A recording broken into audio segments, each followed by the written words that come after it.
భగవద్గీత 2వ అధ్యాయం 8వ శ్లోకం. సాంఖ్యయోగం.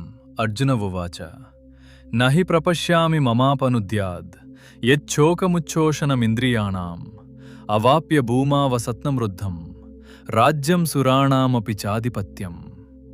భావం: ఈ భూమండలంపై శత్రువులు లేని సుసంపన్నమైన రాజ్యం లభించినా లేదా ఆ దేవతలకు ఆధిపత్యం, ఇంద్రపదవి దక్కినా సరే, నా ఇంద్రియాలను ఎండబెడుతున్న ఈ దుఃఖాన్ని పోగొట్టే మార్గం నాకు కనిపించడం లేదు.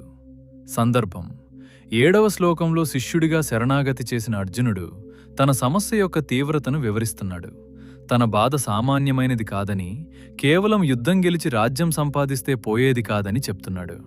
నాకు ముల్లోకాల ఆధిపత్యం వచ్చినా సరే, నా బంధువులను చంపాను అనే బాధ, పాపభీతి నన్ను వదిలిపెట్టవు. లౌకిక సంపదలు నా ఆత్మకు శాంతినివ్వలేవు అని కృష్ణుడికి స్పష్టం చేస్తున్నాడు. రేపు మరో గీత శ్లోకంతో మళ్ళీ కలుద్దాం. Subscribe for more Gita for life.